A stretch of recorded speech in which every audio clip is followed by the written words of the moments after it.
하나님 아버지 감사합니다. 추수감사 주일 새벽에 주님 앞에 나와 감사로 하루를 시작합니다. 내 삶의 열매들, 신앙의 열매들 하나님 앞에 감사의 제물로 가져온 우리 필그림 사랑하는 성도들, 어떤 제물을 가져왔습니까? 하나님, 성령의 9가지 열매가 내 삶 가운데 주렁주렁 맺혀 있는지를 돌아보는 추수감사 주일이 되게 하여 주시고, 한 해 동안 내 삶에 주님의 은혜로 맺게 해주신 열매들 하나님 주님 앞에 가지고 나와 주님 앞에 감사로 예배하는 거룩한 추수감사 주일 되게 하여 주시옵소서. 아침부터 새벽부터 저녁까지 온전히 하나님 아버지께 영광 올려드리는 추수감사 주일이 되기를 원합니다. 우리 모두에게, 하나님을 예배하는 필그림의 모든 가족들에게 하나님이 주시는 하늘의 평안과 기쁨과 감사와 위로가 가득 넘치는 추수감사주일이 되게 하여 주시옵소서. 감사드리며 시간 주님 앞에 귀한 감사 예물 올려드린 허순의 안솔 집사님과 유성진 집사님, 김수연 부부, 유하리 어린이, 윤원구 유진아 부부, 이정님 안솔 집사님, 왕성진 양지의 하준 가족 위에 하나님의 특별하신 은혜와 감사가 넘치게 하여 주시옵소서. 감사드리며 예수님의 이름으로 기도합니다. 아멘. 우리 오늘 새벽에 자카를 인사 나누겠습니다. 하나님은 침묵 속에서도 일하십니다. 할렐루야. 침묵 속에서도 일하시는 하나님의 손길을 느끼며 감사로 걸어가는 우리 필그림의 모든 권속들 되시기를 주님의 이름으로 축복합니다. 오늘 욥기 34장입니다. 794쪽입니다. 욥기 34장은요 엘리후의 두 번째 연설인데요, 엘리후는 욥의 말을 반박하면서 하나님의 공의와 그리고 전능과 주권을 강조하고 있는 부분입니다. 우리 37절까지인데요, 한 절씩 교독하도록 하겠습니다. 엘리후가 말하여 이르되 지혜 있는 자들아 내 말을 들으며 지식 있는 자들아 내게 귀를 기울이라. 입이 음식물의 맛을 분별함같이 귀가 말을 분별하나니 우리가 정의를 가려냈고 무엇이 선한가 우리끼리 알아보자. 욥이 말하기를 내가 의로우나 하나님이 내 의를 부인하셨고 내가 정당함에도 거짓말쟁이라 하였고 나는 허물이 없으나 화살로 상처를 입었노라 하니 어떤 사람이 욥과 같으랴. 욥이 비방하기를 물 마시듯 하며 하는 자들과 한패가 되어 악인과 함께 다니면서 이르기를 사람이 하나님을 기뻐하나 무익하다 하는구나. 그러므로 너희 총명한 자들아 내 말을 들으라. 하나님은 악을 행하지 아니하시며 전능자는 결코 불의를 행하지 아니하시고 사람의 행위를 따라 갚으사 각각 그의 행위대로 받게 하시나니 진실로 하나님은 악을 행하지 아니하시며 전능자는 공의를 굽히지 아니하시느니라. 누가 땅을 그에게 맡겼느냐? 누가 온 세상을 그에게 맡겼느냐? 영과 목숨을 거두실진데 모든 육체가 다 함께 죽으며 사람은 흙으로 돌아가리라. 만일 내가 총명이 있거든 이것을 들으며 내 말소리에 귀를 기울이라. 정의를 미워하시는 이시라면 어찌 그대를 다스리시겠느냐? 의롭고 전능하신 이를 그대가 정죄하겠느냐? 그는 왕에게라도 무용지물이라 하시며 지도자들에게라도 악하다 하시며 고관을 외모로 대하지 아니하시며 가난한 자들 앞에서 부자의 낯을 세워주지 아니하시나니 이는 그들이 다 그의 손으로 지으신 바가 됨이라. 그들은 한밤중에 순식간에 죽는 백성은 떨며 사라지고 세력 있는 자도 사람의 손을 빌리지 않고 제거함을 당하느니라. 그는 사람의 길을 주목하시며 사람의 모든 걸음을 감찰하시나니 흑암이나 사망의 그늘이 없느니라. 하나님은 사람을 심판하시기에 오래 생각하실 것이 없으시니 세력 있는 자를 조사할 것 없이 꺾으시고 다른 사람을 세워 그를 대신하게 하시느니라. 그러므로 그는 그들의 행위를 아시고 그들을 밤사이에 뒤집어 엎어 흩으시는도다. 그들을 악한 자로 여겨 사람의 눈앞에서 치심은 그들이 그를 떠나고 그의 모든 길을 깨달아 알지 못함이라. 그들이 이와 같이 하여 가난한 자의 부르짖음이 그에게 상달하게 하며 빈궁한 사람의 부르짖음이 그에게 들리게 하느니라. 주께서 침묵하신다고 누가 그를 정죄하며 그가 얼굴을 가리신다면 누가 그를 배울 수 있으랴. 그는 민족에게나 인류에게나 동일하시니 이는 경건하지 못한 자가 권세를 잡아 백성을 올가매지 못하게 하려 하심이니라. 그대가 하나님께 아뢰기를 내가 죄를 지었사오니 다시는 범죄하지 아니하겠나이다. 못하는 것을 내게 가르치소서. 내가 악을 행하였으나 다시는 아니하겠는가. 하나님께서 그대가 거절한다고 하여 그대의 뜻대로 속전을 치르시겠느냐. 그러면 그대가 스스로 택할 것이요 내가 할 것이 아니니 그대는 아는 대로 말하라. 슬기로운 자와 내 말을 듣는 지혜 있는 사람은 반드시 내게 말하기를 욥이 무식하게 말하니 그의 말이 지혜롭지 못하도다 하리라. 나는 욥이 끝까지 시험 받기를 원하노니 이는 그 대답이 악인과 같음이라. 같이 읽을까요? 그가 그의 죄에 반역을 더하며 우리와 어울려 손뼉을 치며 하나님을 거역하는 말을 많이 하는구나. 오늘 욥기 34장 말씀 내용 먼저 요약해 드리도록 하겠습니다. 1절에서 9절까지 보시면 엘리후가 문제를 제기하는 부분입니다. 엘리후는 장로들에게 말을 걸면서 욥의 발언을 다시 인용하고 평가하고 있습니다. 나는 정결하다. 하나님이 나를 무고하게 치셨다라는 이 욥의 말이 하나님을 불의하게 만드는 주장처럼 보인다면서 지금 비판하고 있습니다. 욥이 하나님이 기뻐하시지 않는 악인들과 같은 말을 한다고 지금 지적하고 있습니다. 10절에서 17절까지 보시면 하나님은 결코 불의하지 않으심을 말하고 있죠. 엘리후는 전능자는 절대 악을 행하시지 않으시며 사람의 행위대로 갚으실 뿐임을 말하고 있습니다. 하나님이 만약 공의를 거두시면 세상은 즉시 무너지고 하나님처럼 이 세상 만물을 다스릴 자가 없다고 말합니다.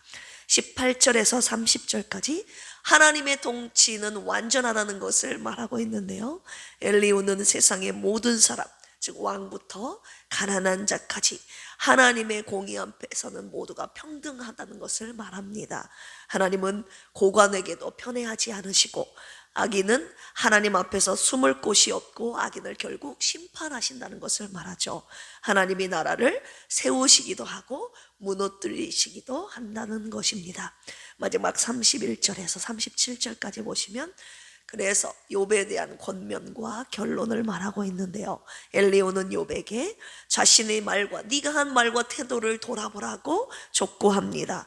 고난 중에 네가 취해야 될 태도는 네가 깨닫지 못한 것을 가르쳐 주시옵소서. 이렇게 기도하는 것이라고 지금 권면하고 있습니다. 욥은 자신의 고난 때문에 하나님께 불평했고 그 말이 지나쳤다고 지금 지적하고 있습니다. 오늘 말씀의 묵상 포인트는요, 이 엘리후의 신학에 대해서 우리가 한번 조명해 보길 원하는데요. 엘리후의 신학은 세 가지로 우리가 살펴볼 수 있습니다. 첫 번째는요, 하나님의 절대적 공의를 지금 강조하고 있습니다. 우리 10절에서 12절까지 같이 한번 읽어보겠습니다. 시작. 그러므로 너희 총명한 자들아 내 말을 들으라. 하나님은 악을 행하지 아니하시며 전능자는 결코 불의를 행하지 아니하시고 사람의 행위를 따라 갚으사 각각 그의 행위대로 받게 하시나니 진실로 하나님은 악을 행하지 아니하시며 전능자는 공의를 굽히지 아니하시느니라. 아멘. 엘리후의 가장 강한 신학적인 주장은 바로 하나님의 절대적인 공의였습니다. 하나님은 의로우신 분이시기 때문에 의를 행하시는 것입니다. 의를 행하신다는 것인데요, 하나님이 고난을 허락하셨다면 그 안에는 반드시 그분의 의로운 이유가 있다는 것이죠. 인간의 관점에서 억울해 보여도 하나님은 절대 잘못하신 일이 없다는 것입니다. 율법과 지혜 문학의 전통인 잠언의 틀을 그대로 따르고 있는 신학임을 볼 수 있습니다. 우리 19절도 같이 한번 읽어볼까요? 시작. 고관을 외모로 대하지 아니하시며 가난한 자들 앞에서 부자의 낯을 세워주지 아니하시나니 이는 그들이 다 그의 손으로 지으신 바가 됨이라. 엘리후는 또한 하나님의 공의를 누구든 차별하지 않으신다는 것으로 보았습니다. 하나님은 권력과 지위와 부 배경에 따라서 판단하지 않으셔서 왕도 귀인도 가난한 자도 하나님 앞에 모두가 동일하다고 평등하다고 주장하고 있죠. 이것이 엘리후가 주장하고 있는 첫 번째 신학입니다. 하나님의 절대적인 공의입니다. 맞는 말이죠. 자, 두 번째입니다. 행위와 보응의 원칙인데요. 우리 11절 읽어보겠습니다. 시작. 사람의 행위를 따라 갚으사 각각 그의 행위대로 받게 하시나니. 두 번째 신학은요, 자기가 행한 대로 받게 된다는 것입니다. 엘리후는 선한 자는 결국 복을 받고 악한 자는 결국 심판을 받는다고 주장하고 있습니다. 고난은 네가 무언가를 지금 잘못했기 때문에 받고 있는 것이라고 주장하고 있는 것이죠.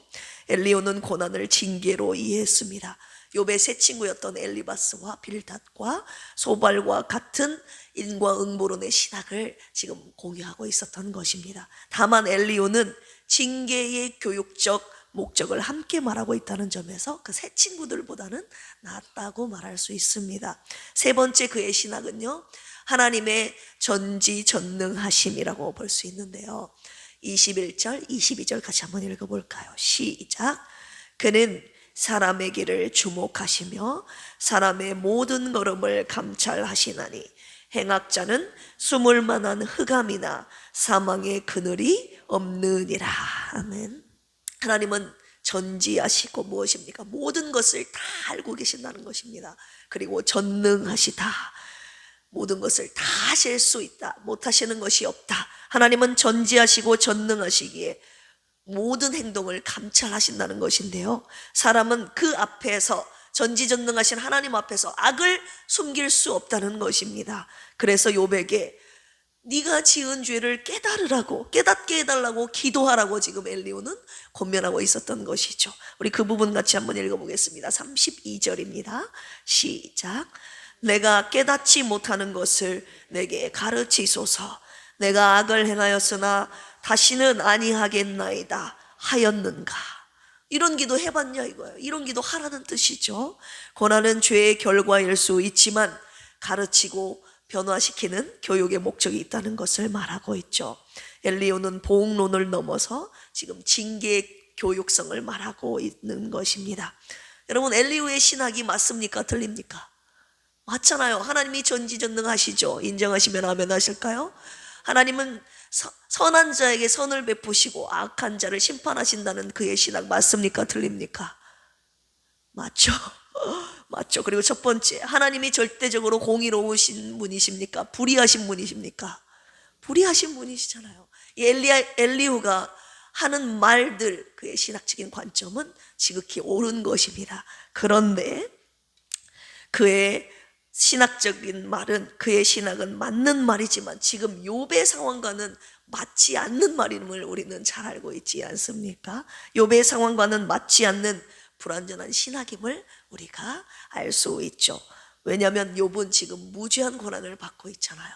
무죄한 고난이라는 신적 신비, 즉 하나님의 오묘하심을 지금 제대로 이해하지 못한 발언이었기 때문입니다. 하나님을 변호하겠다는 열심이 지나쳐 지금 아무런 죄도 없이 무고한 고난의 길을 걸어가고 있는 욥을 오해하고 있었습니다. 그래서 엘리후의 말은 지극히 맞는 신학적인 말이지만 그의 말들이 고난당하고 있는 욥에게 오히려 더 상처를 주었다는 것이죠. 아까 우리 6절 읽지 않았습니까? 내가 정당함에도 거짓말쟁이라 하였고 나는 허물이 없으나 화살로 상처를 입었노라 하니, 그가 당하고 있는 모든 고난들이 자기에게 육체적인 상처뿐만이 아니라 그의 친구들의 조언, 엘리후의 말들이 화살과 같이 자기에게 상처로 다가왔음을 고백하고 있었던 것이죠. 우리 36절 읽어보겠습니다. 시작. 나는 욥이 끝까지 시험받기를 원하노니 이는 그 대답이 악인과 같음이라. 그가 그의 죄에 반역을 더하며, 죄송합니다, 37절까지 우리와 어울려 손뼉을 치며 하나님을 거역하는 말을 많이 하는구나. 엘리후는요, 이 욥의 말로 인해서 고난 기간이 지금 더 길어져야 된다고 주장하고 있었습니다. 한마디로 너는 좀 더 맞아야 된다, 이렇게 말하고 있는 거예요. 이것이 엘리후의 결정적인 오류였고 욥에게 가장 아픈 지적이었습니다. 여러분, 고난당하고 있는 이에게 더 맞아야 된다는 것이 여러분 말이 됩니까? 욥의 고백은요, 지금 믿음 없는 반역의 언어가 아니라 극심한 고통에서 나온 탄식의 소리, 신음의 소리였는데, 그런데 엘리후는 욥의 고난을 죄로 규정하고 그의 탄식을 하나님의 불의에 대한 원망으로 보았던 것입니다. 욥의 고통을 이해하려는 공감 대신에 너 지금 입 조심하라고 지금 말하고 있습니다. 욥의 마음을 읽지 못한 비판가였습니다. 하나님의 공의를 변호하려다가 오히려 그를 공격했던 것이죠. 오늘 주님께서 뭐라고 말씀하십니까? 공격하지 말고 그를 감싸주고 그를 위해 기도해 줘라 라고 말씀하고 계시는 것입니다.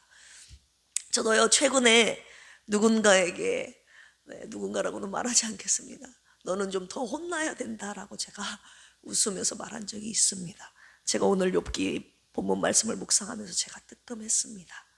죄에 대한 징계라면 하나님께서 반드시 회개케 하신다고 하셨거든요. 그것조차도 그의 그 죄된 문제, 그리고 그의 아픈 모든 상처를 치유받도록 고난의 길을 잘 걸어갈 수 있도록, 믿음으로 걸어갈 수 있도록 그를 위해서 기도해 주라고 하셨습니다. 주여, 저 영혼이 죄의 길을 걷고 있다면 주여 회개케 하여 주시고 하나님의 길로 돌아설 수 있게 하여 주시옵소서. 하나님의 오묘하심을 아무도 알 수 없기에 우리는 함부로 정죄해서는 안 되는 것입니다.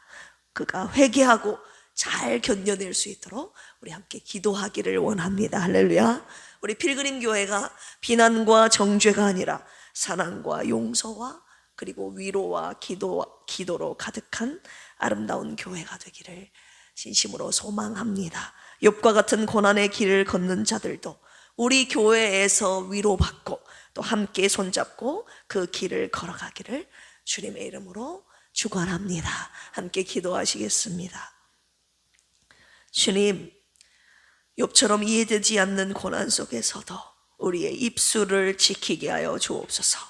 하나님의 오묘하심을 오해하지 않게 하시고 고난당한 자를 정죄하지 않게 하옵소서. 공의로우신 하나님과 위로하시는 하나님을 경외하는 균형 잡힌 우리의 신앙이 되게 하옵소서. 병상에 있는 사랑하는 필그림 가족들을 위로하여 주옵소서. 고난 중에도 낙심하지 않게 하시고 하나님의 선하심을 믿으며 오늘도 감사로 주의 길을 걷게 하옵소서. 원로 목사님 말씀 전하시려 라온 지구촌 교회에 가셨사오니 큰 은혜 넘치는 시간들이 되게 하여 주시옵소서. 주님께 최선의 감사를 드리는 추수감사주일이 되게 하옵소서. 한 해 동안 베푸신 주님의 은혜를 기억하며 감사로 예배하는 은혜의 주일이 되게 하시고 온 성도들 주님 앞에 나와 주님을 송축하며 경배함으로 주님을 영화롭게 하는 추수감사주일이 되게 하여 주시옵소서. 감사하며 예수님의 이름으로 기도합니다. 아멘. 주여 삼창하시고 기도합니다. 주여, 주여, 주여. 하나님 아버지, 이 새벽에 주님 앞에 나와 간구하는 사랑하는 필그림의 가족들을 주님의 이름으로 축복합니다. 오늘 고난의 길을 걷고 있는 자들 주님의 전에 나와 하나님 감사를 고백하고 하나님 우리의 순전한 신앙을 주님 앞에 보여드리는 추수감사 주일이 되기를 원합니다.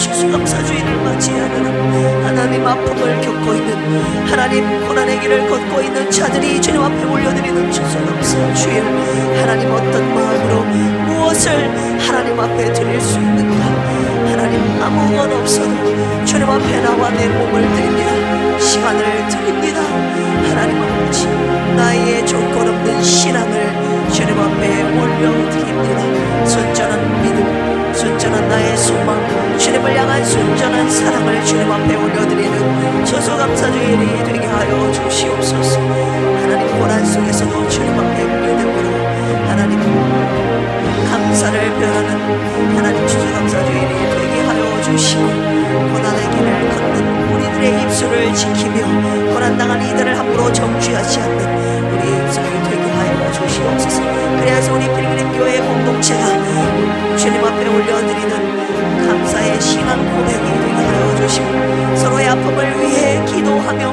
위로하며 축복하는 함께 손잡고 걸어가는 하나님 사랑의 공동체 되게 하여 주시옵소서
감사합니다.